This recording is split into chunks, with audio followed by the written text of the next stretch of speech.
listening to the MagCast, the only podcast on the internet sponsored by Commander Vincent.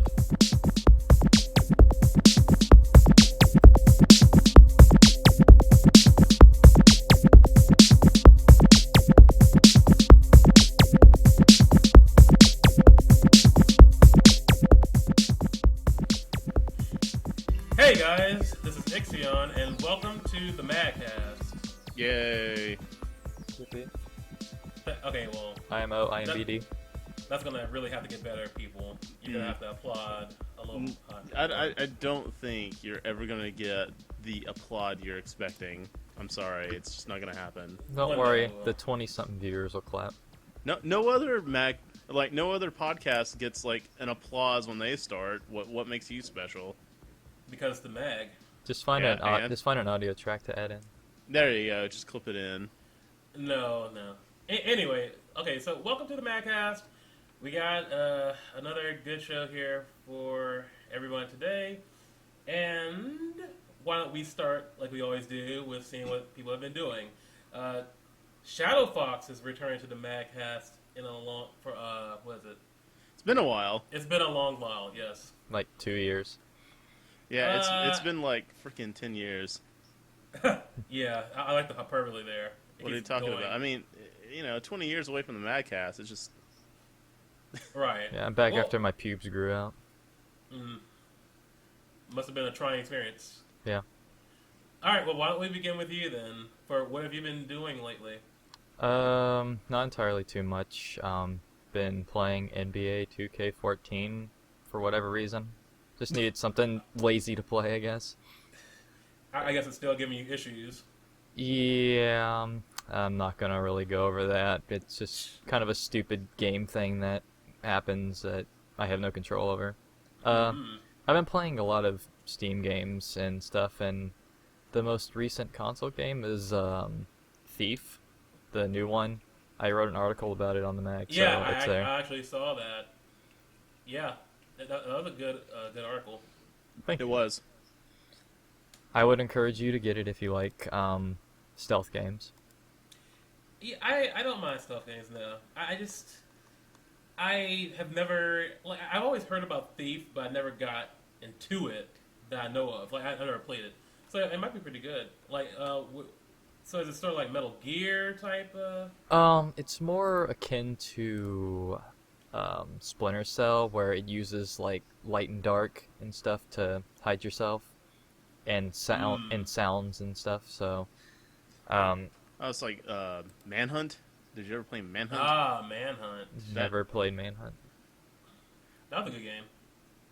But you can pretty much set the difficulty to however you want, where you can have it as easy as possible, where you can kill people and pretty much run around and put it on easy, and you can get hit a lot of times before you die.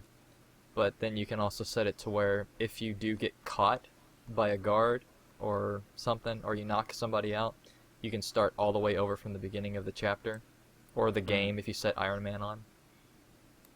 That is a definitely an achievement, I bet. So it can be as hard as you want. There are some issues with the game, but it's nothing that should drive you too crazy unless you dislike looping audio cues. But other than that, I've been not playing a whole lot, just Animal Crossing here and there, and Alice Madness Returns, which is a cool game. Oh, it is. It is. Did you ever play American McGee's Alice? I never played the first one. Yeah. I just found Alice Madness Returns for like $5 on Steam, so I picked it up. Yeah, it's pretty good. I liked it. I have it for PlayStation 3.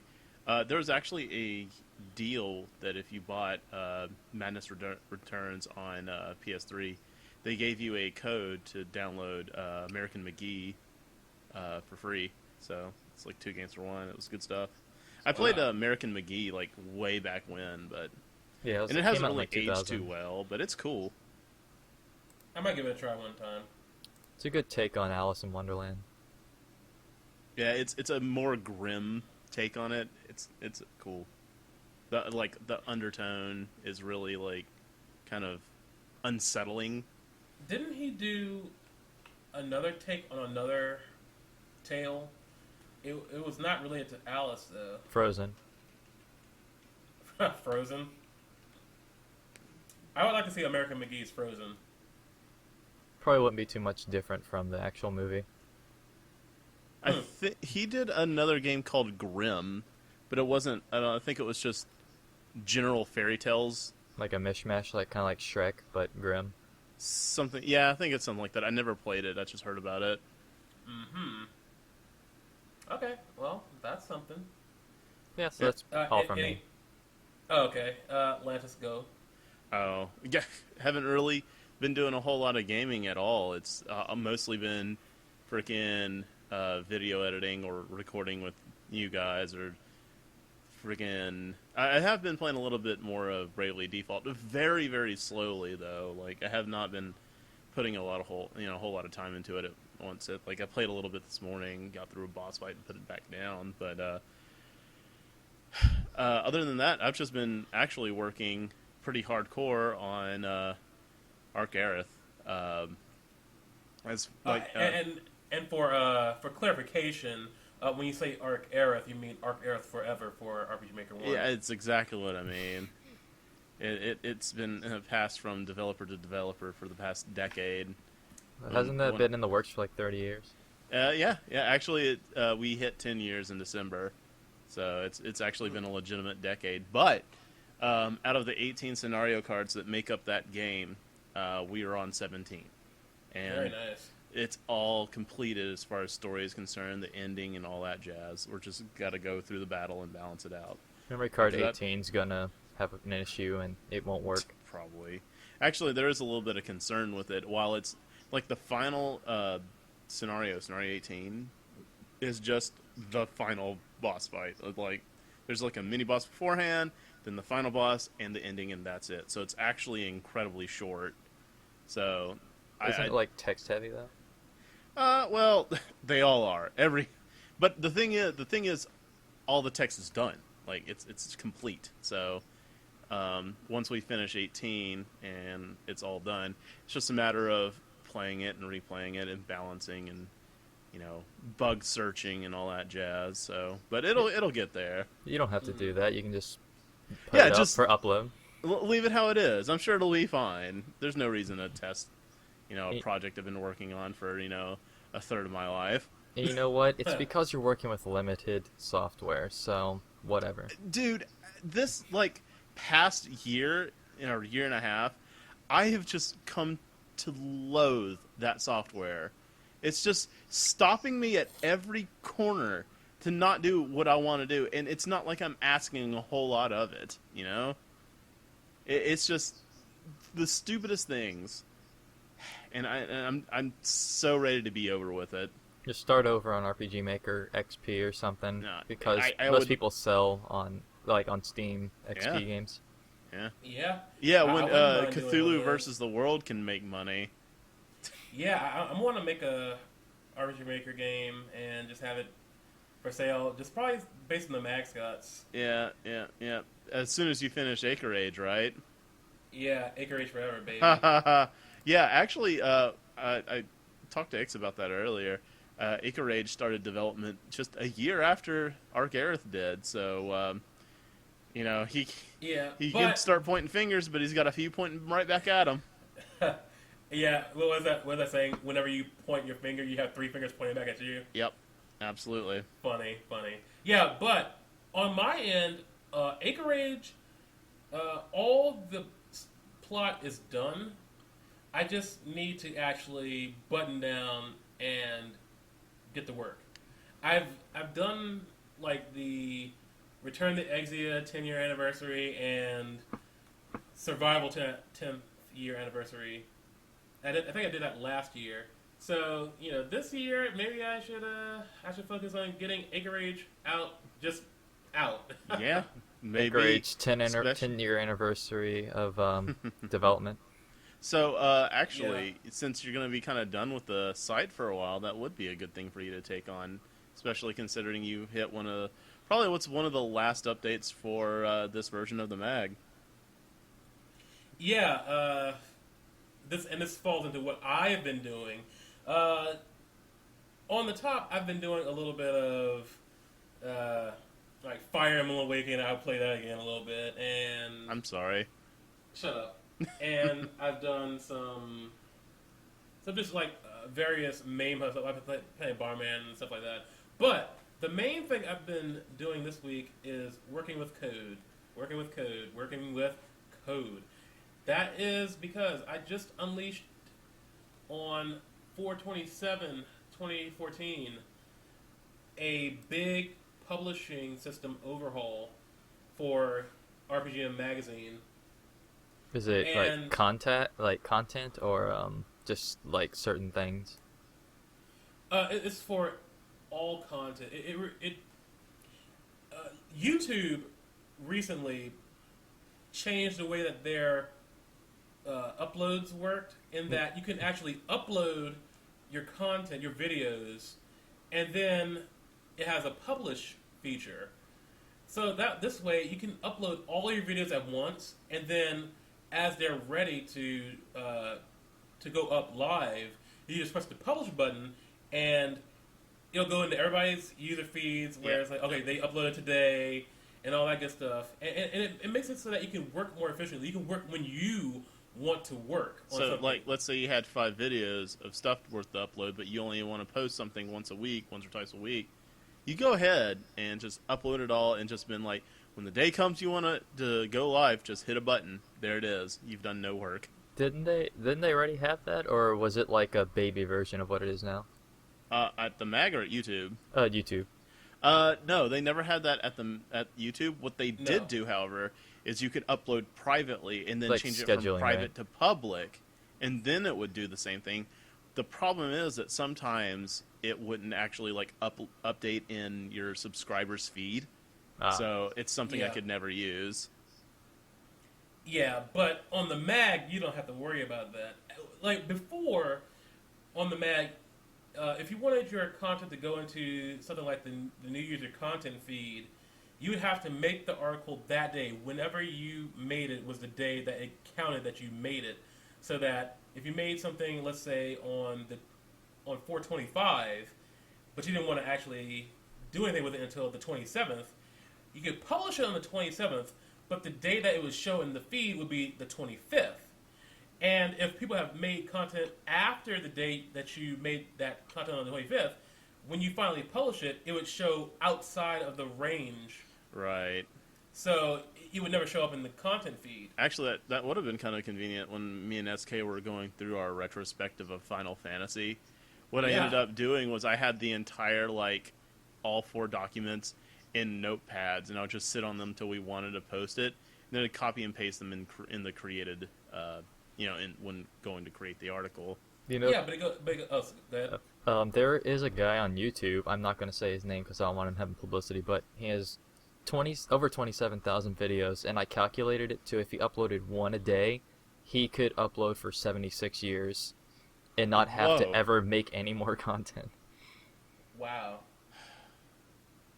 That's crazy. Wow. That's a lot of videos. Yeah. That's his job then. Yeah, he uploads like 10 to 20 a day. That's Wow. ridiculous. That's stupid. I Everybody bet wants he to see has it. like 85,000 subscribers. Around there, more like 200 something, but like 1,000, not 200 Yeah, people.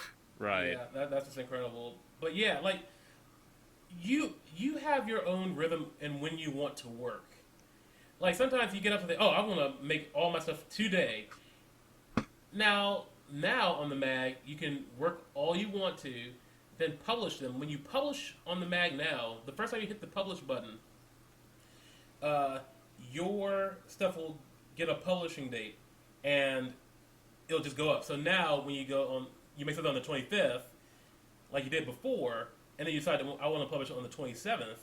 Now, when you hit the publish button, it goes into the feed at the very top as published on the 27th. Yeah. Oh, that's cool. And also the front page has a new filter for featured content. Usually it was just whatever the most recent content was, but this led to people that were batch uploading things to just overrun it. but now it's limited to one per user. So the front page now features a varied amount of content across 10 different people, So you can actually see regardless that of other how people often you uploaded. upload. Mm-hmm. Which is like immediately a much better way of handling it. Well, I want to see 30 videos from the same person. Oh, right. But yeah, because your thief article is now featured on Sweet. the front page again. So So the feed now will always contain 10 different people. It's the latest 10 people who have done something on the site, right. and and like before, it's a widespread of different things that people have done. Dang it, I can't write a bunch of articles and get myself all plaster all over the front page. Nope, not anymore. But this same update applies to articles. It applies to LP episodes, which Thank goodness. which is important, and RPG Maker content as well. Right. So you can make it, edit it, do whatever you want to with it, and then publish it, and it pops up in the feed. So that has been very good. And a minor thing finally is that the amount of articles per page has been reduced from 20 to 10. And this way it's going to cut the load in half, or at least reduce it by a fair margin. Because we don't really need to see all that on the front page at the same time. So, when are you going to update the chat for mobile users? Actually, I don't think it's I think it's the phone. How it handles it is a phone. You have a data plan, right? Yeah. And every stable connection you have to something, that's sucking bandwidth, right? So I think the way phones handle it is, they keep the connection to the current tab that you're on. You tab away, it's like, all right, we're not going to keep that connection because we're going to try not to, use up all your freaking monthly allotted bandwidth. There might be a function in the phone that says, I don't care, I'll just use up the data. Actually, I think I've just figured it out. I think it's because if something updates, it wants to refresh the page or something. So I guess since the Mag's chat updates itself every 15 seconds or whatever, I think the phone picks that up and then decides to reload the page. Well, it doesn't need to reload anything. It is a separate function. It's asynchronous, so it should just be popping and popping and popping. But the thing is, you have to be on the same page, or else it won't send that apparently on the phone. Yeah, because I like to flip between apps really quick, but if it's longer than 15 seconds, I get booted out. Yeah, well, I'm pretty sure that what happens on your phone is that it sends it to sleep. It sends that particular app to sleep, which prevents it from sending the command to get more info. So of course it logs you out. That's what I think happens. But this is not the chatcast. This is the MagCast. And we should probably get started on this Right. stuff. It's not like we haven't just burned up, 20 minutes already. Yeah. No, not a big deal. Yeah. Well, all right.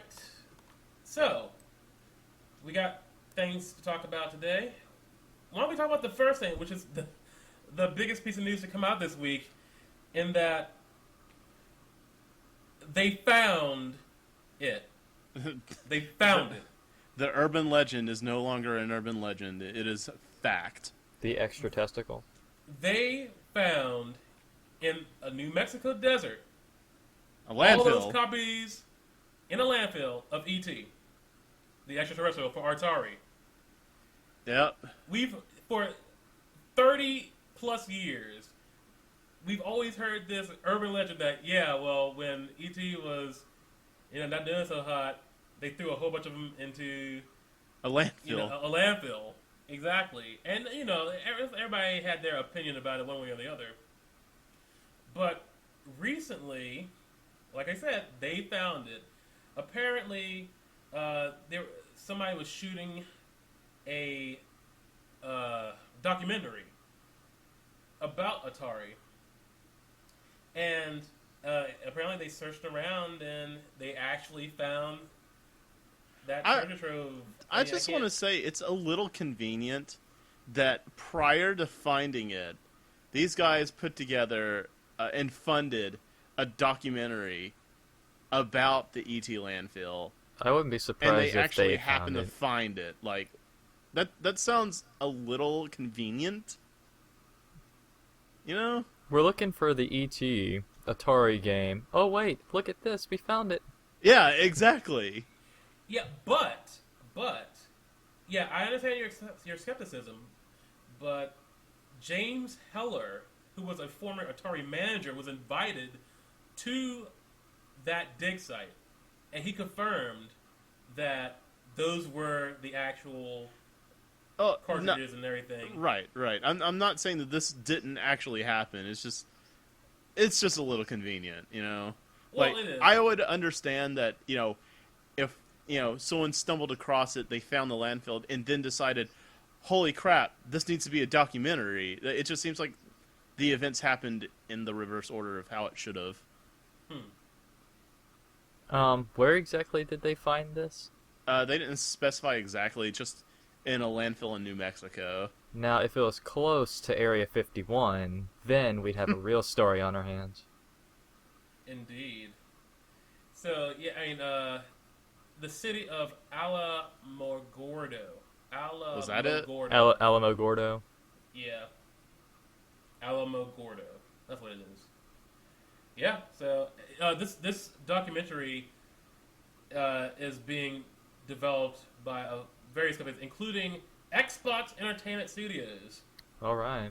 which is of course Microsoft's entertainment label, which includes Xbox, naturally, and whatever else they do. I like the fact that the city decided, "Oh, we'll let you keep 250 cartridges, but we're gonna sell the rest."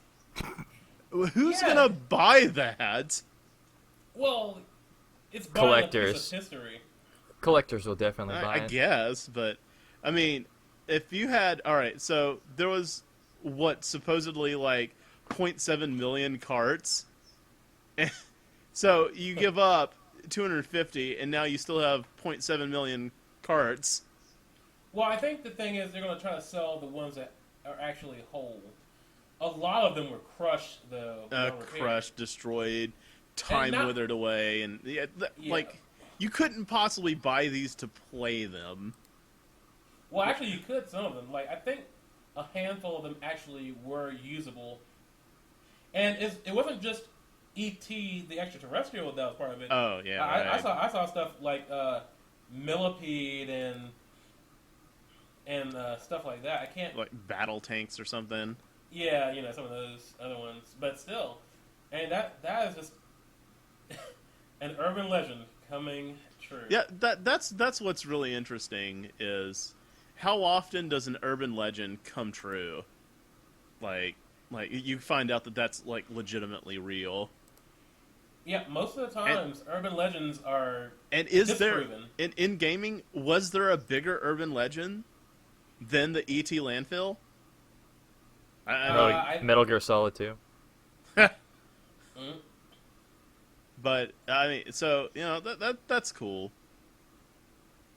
Yeah, it really is. So- They actually contacted the creator of the game, and he's enjoying it, like the limelight and whatnot, even though it's yeah, it's infamy instead of fummy. Yeah, that which is true. Although he did say that he only had 5 weeks to make the game. So Yeah. Oh, that was already known. yeah, That was so, an entirely crazily rushed game. Sounds like indie games now. Nah, I don't know about that one. So these broken games that they found, is it from people being angry? Like Maybe, they at broke it their being so games. terrible, and they just put it back. But no, it actually came from Atari Warehouse. So they got Warehouse. angry. They got angry and threw them all away. We're not selling. Ah! Which is baffling. You just throw them away when you're not done with them, or when you're done with them. Very, very weird. They're starving kids in Africa, Atari. that want to play video games. Right. Yep, they very much are. Yeah, they got their first Atari or something this year. Wow. Just wow. Well, anyway, why don't we go ahead and move on to the next story, which is there's a demo going around of a first-person perspective of Sonic the Hedgehog on Oculus Rift. Yeah. Now, the person in question kind of remade. Well, I don't want to call it Green Hill. It's Green Hill-esque. Yeah, it's kind of like Green Hill. It has the familiar checkered loop-de-loop, and it has bottomless pits, of course. I just want to point something out real quick, that even in these games, like all the people... First of all, everybody that does an Oculus Rift video has themselves in the video. They have a scare cam or whatever. But yeah, it's so funny just seeing all these videos of people with a big black box over their face. It's a little ridiculous. Yeah, we understand that you have head controls and all that stuff.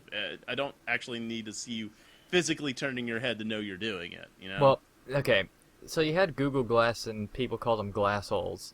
What do you call these people? I don't know, but we gotta come up with the name of that. That's gotta happen. Rifters. Well, I don't know. when I saw this, Riff-raffs. I just watched a demo maybe 15, well, not 15, but half an hour ago, and at first I was expecting to see somebody trying to run up walls and trying to pretend like they're Sonic, but I was disappointed to see it's just their head moving. Right, which is what all the Oculus Rift games are like. And here's the thing, here's the problem I have with it. These tech demos that all feature this kind of thing, if you notice, 80% of the time they're playing this game, including this Sonic game, dude's not even moving his head. Before he starts, he kind of looks around a bit, then he starts playing the game, and then you're not even doing any real head tracking anymore. It's a first-person perspective, sure, but other than that, it's not utilizing the function of the Oculus Rift when you're actually in gameplay, because you're always moving forward, so your head's always facing that direction and moderately still. So essentially he's just giving himself scoliosis. Exactly.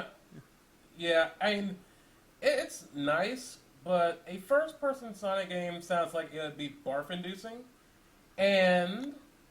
Especially if you spin up and you actually start, your perspective actually starts doing flips, 5 rotations a second. Not only that though, but the game does not have that Sonic sense of speed or momentum either. Oh, it's super floaty. It's very floaty, but to be fair, I think it was made in Unreal 3. It was. So I mean, it's not necessarily bad. It's just that it doesn't have that momentum-based gameplay at all. Well, it's pretty unreal, though. Yeah. Yes, it is. I think, at least me, ultimately, what I get out of this is that, I still don't really care, Well, they don't do anything cool with it. It's just you moving your head around, looking like an idiot. Yeah. And that's all it's really you get out of it. It's again, it comes back to it's not utilizing the entire point of the device, right? Which was to completely immerse yourself. Make it important to move your head around. There have been so few examples of this actually coming, that actually being that thing. You have the Dolphin School game where you actually have to use your Oculus Rift to look around and cheat on tests without getting caught by the teacher. Or you have, what was it? Dumpy the Elephant, where you actually have a nose attached to you in your virtual world and flinging your head around to make your nose interact with all the physical objects there. Throwing your dump around with your trunk. And there's also the game where you're in a cockpit and you actually do have to move your head to see the controls all around you. Right. So that's also important. But games like this and other similar games like this,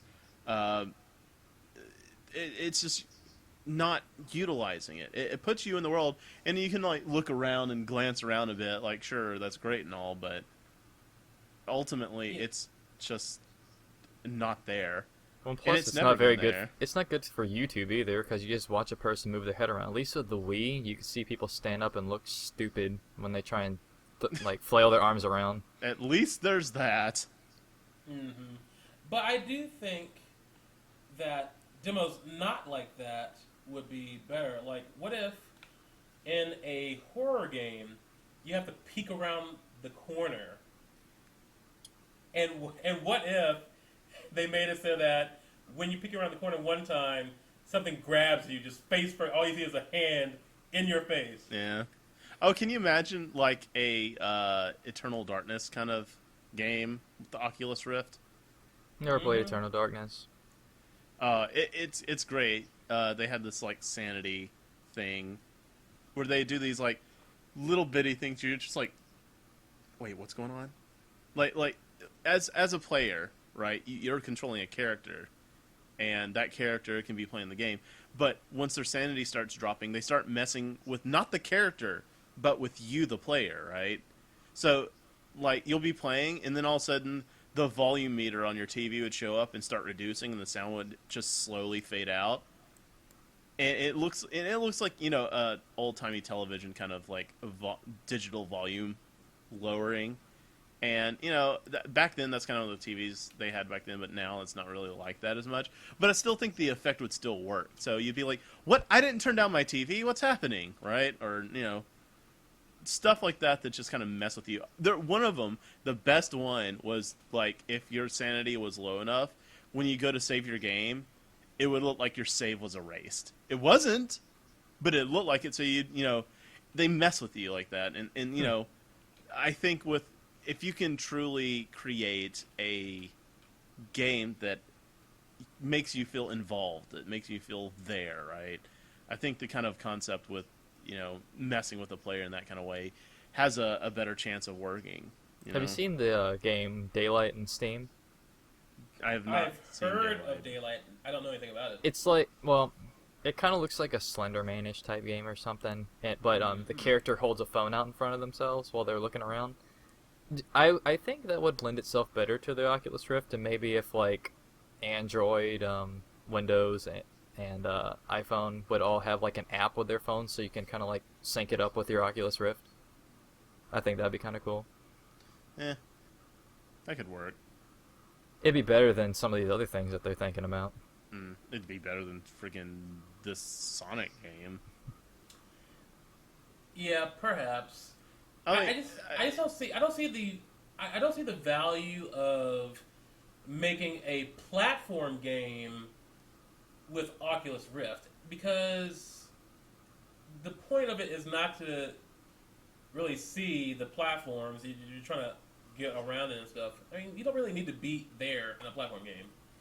No. It works better with 3D games. Honestly, when it comes down to it, I think the word that we're looking for here is underwhelming. I wouldn't even say underwhelming. I'd say pointless. Yeah, it's just not. It's still not there, you know. It needs the first proof of concept game. Well, it's in the safe and careful hands of Facebook now. So. Well, I've always wanted to sit in my chair and look at a 360 view of my newsfeed. Absolutely. And you know, there was another thing with the Rift where somebody made they made an emulator inside the Rift room, so you could play on an emulator inside of the Rift room. Why? Because shut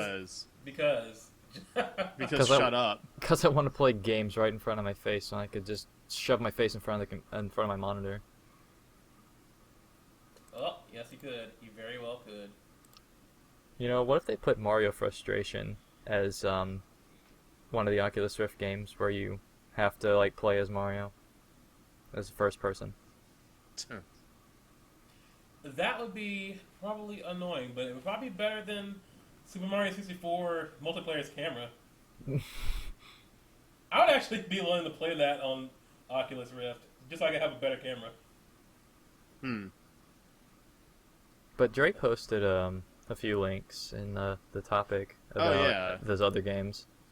Yeah, I looked at them all, and they all suffer from the exact same thing. You know, scare cam with the dude hardly ever moving his head when he's actually in gameplay. I think Metroid Prime could possibly be the only good one out of them. Yeah, but if you look when he is aiming at enemies, he wasn't using his head. He was still using the analog stick. It shouldn't even give you an analog stick. Again, it's missing the point. You're not using head. Yes, head tracking is there. You can look around, but it's not integral to the game at all. No, I think most of those are just tech demos. Right. In order to I just want to see if I can make it work.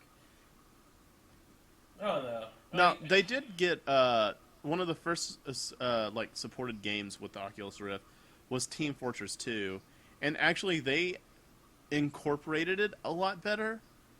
Like your cursor, where your bullets go, is tied to your head. So if you want to shoot at someone, you actually have to use your head to look at them and shoot. So, you know, at least in that way, it is integral to gameplay, so... Yeah.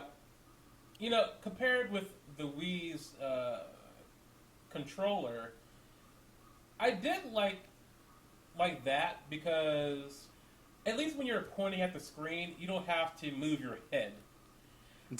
I think that the whole head moving thing might be a little tiresome after a while. Yeah, you probably have to start hanging your head or laying your head back all the time, just to get over the aches. Yeah, I don't see that being too interesting to me. To be fair, I hear the Oculus Rift is actually pretty lightweight. It said it was about twice the weight of ski goggles, which that's not bad. Well, the problem is that a lot of this is out in front of your face, so it's more weight on the front of your face, so it's gonna kind of pull it forward anyway. So, yeah. I mean, even if it's light, it's still extra weight on your head that you don't really need. Yeah, it really is. But like we keep on saying, it's gonna take that one game that makes it all worth it. How much is the Oculus? How much does the The OR dev cost? kit was... I think it's like $400. Yeah, the dev kit was like $399, I think. Not worth the price of admission for me. Not right now. Not. It needs its own Halo, so to speak. Well, now we can roll around at the speed of smell. Roll around at the speed of recording your face with a big black box on it. Indeed. But I actually saw a YouTuber that noticed that having a big black box covering your face is kind of stupid. So he taped googly eyes to the front of his Oculus Rift. Yeah, and I'm like, that's well, good good idea. job. Like I did not think you could make the Oculus Rift look more stupid than it already is. Good job. Well, if you're gonna put your own ugly mug on camera, you might as well go all out. Might as well. Might as well go all out like these people from YouTube in our next story, where these people were making a Kickstarter-funded follow-up to that Street Fighter Legacy short that was around the internet about 4 years ago. Yeah. And they kickstarted it with Capcom's blessing, actually. That's very big. And the big story is that's not very big. That's gargantuan because Capcom has thrown some C&Ds around. Yeah, tell me about it. So these people saw this 4 years ago and decided 4 years later, hey, I'm gonna make a sequel. Yeah. Well, yeah, they've been making it for a while now. It's called Street Fighter Assassin's Fist. It's a live action web series of the Street Fighter games, and it's actually coming out in May on Machinima's channel. Oh, I think Mock Enema. yes, Mach Enema. I think that Machinima hosted the Mortal Kombat Legacy, Legacy stuff Now, as well. I enjoyed Legacy. I thought Legacy was awesome. Yeah, and they released part 2, which I have not seen yet. I need to go ahead and get started on it. Indeed. But it's funny because, I don't even know if I should bring this up, but Ix and I had a bit of a debate like a year or so ago in which I said that video game movies will never be regarded as a serious form of entertainment. Like comic book movies. Right. And Ix over here is like, I guarantee you by at least 2030, video game movies will be regarded with as much esteem as like comic movies are now, like, Marvel and whatnot. So that is the longest running bet that we're ever going to have. and we're just going to see. But examples like this make me think that maybe Ix has a leg to stand on. But then I realize this is kind of like independent, not ever going to actually be blockbuster. So, well, it's just the beginning. All I gotta do is put on Netflix. Yeah, but the other thing is that this Assassin's Fist series has 2 trailers that came along with it. I don't know if anybody saw the Ken trailer for Assassin's Fist, but I really do like how they're keeping the focus on Ken and Ryu.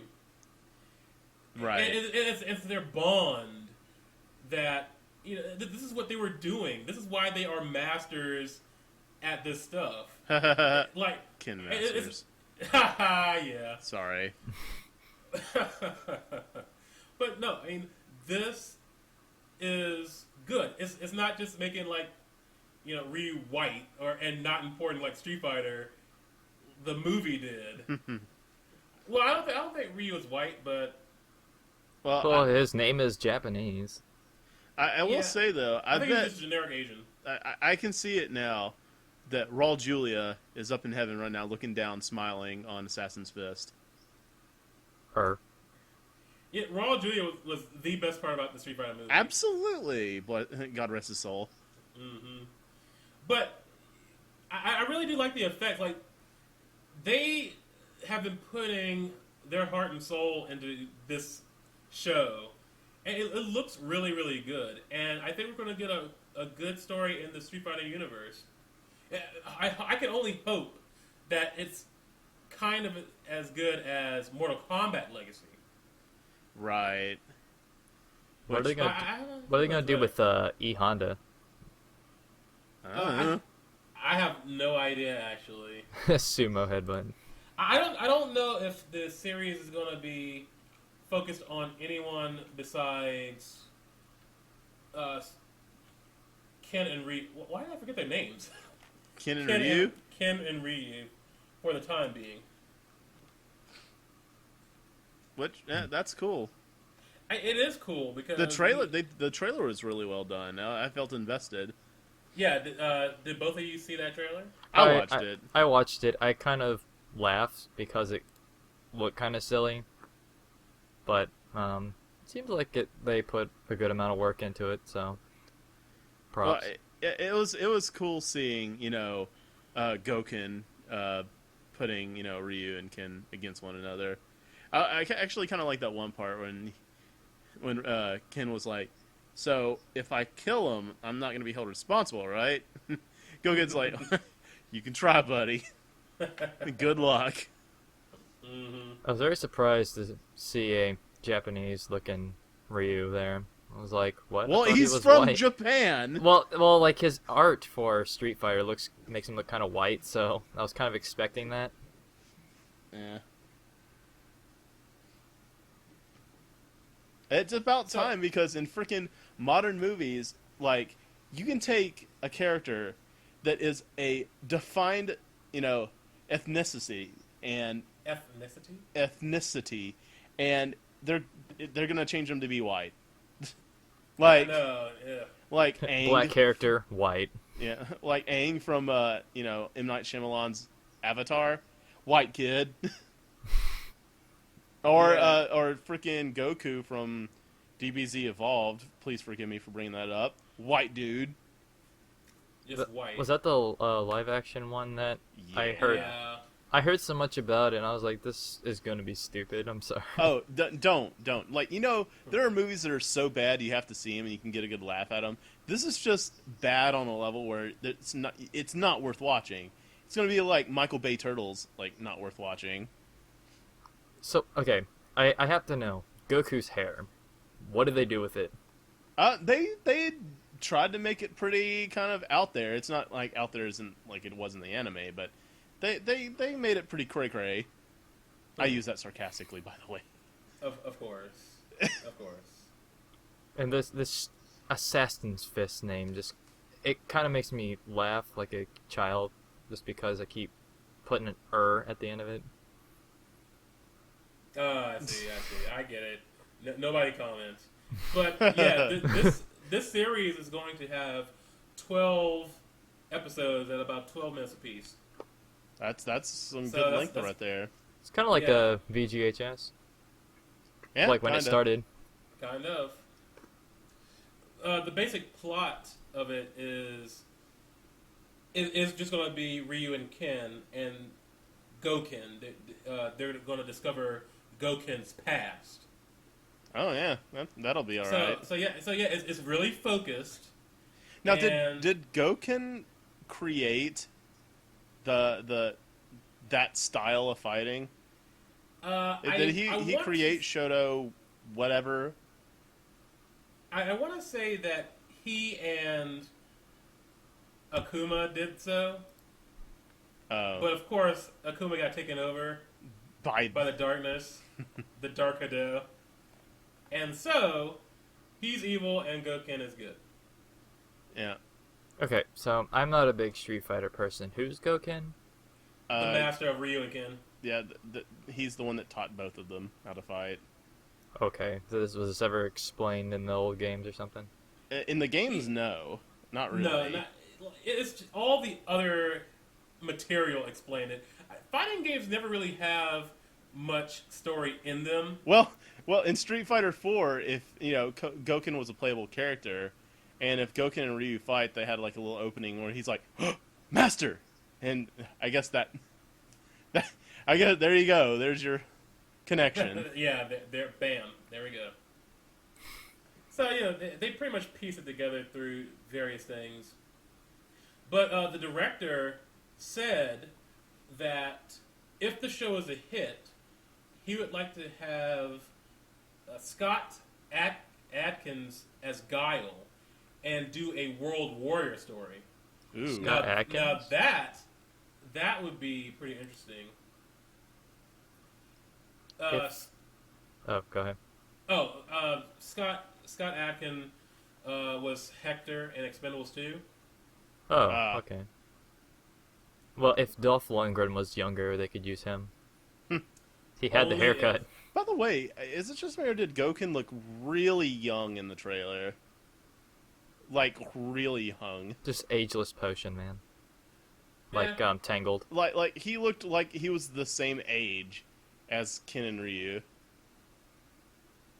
And that's not the case. Well, I think we can give the series a little bit of leeway here. Right. I mean... Well, he is Asian, so don't be deceived by his looks. Obviously. I guess that's coming from experience.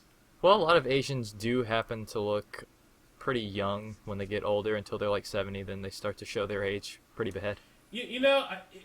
That's interesting that you say that because I saw pictures of Masahiro Sakurai when he was like 20. Yeah. And now I see pictures of him at 40, and he looks way younger now.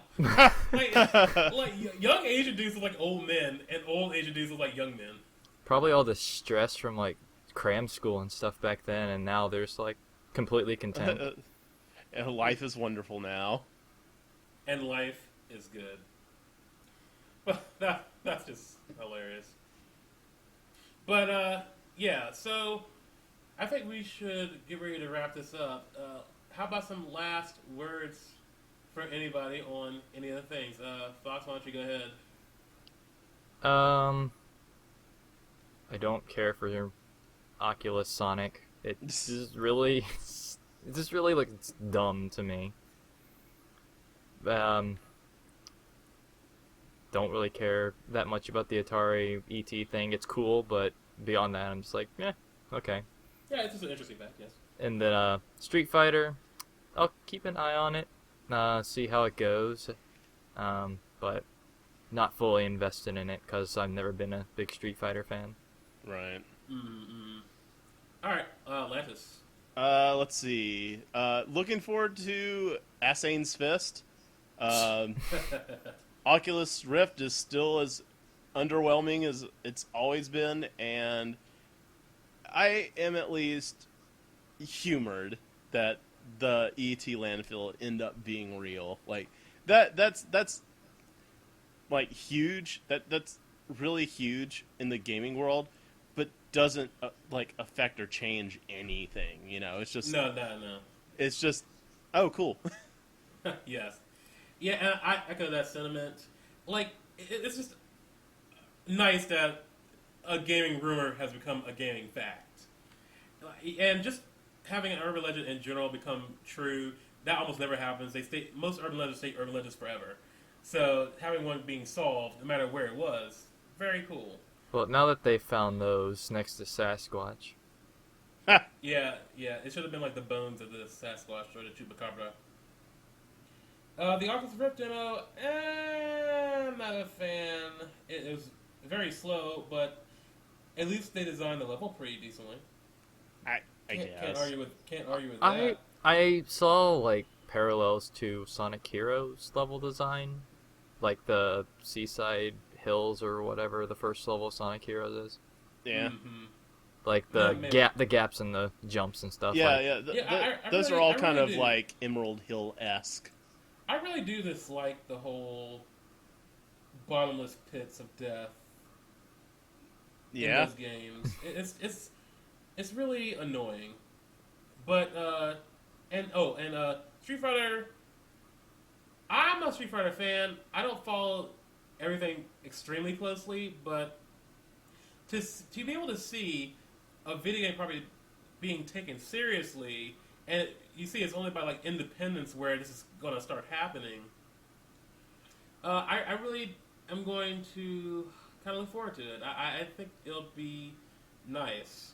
I think it will help me prove Lantis wrong and win the bet by 2030. No, it's not going to happen. Like, maybe independently, gaming feature motion pictures will become a thing, but they're never going to be treated like blockbuster hits like they are with like Marvel movies now. Just wait till the Sonic movie comes out. Which is what they said in the 80s with comic book movies.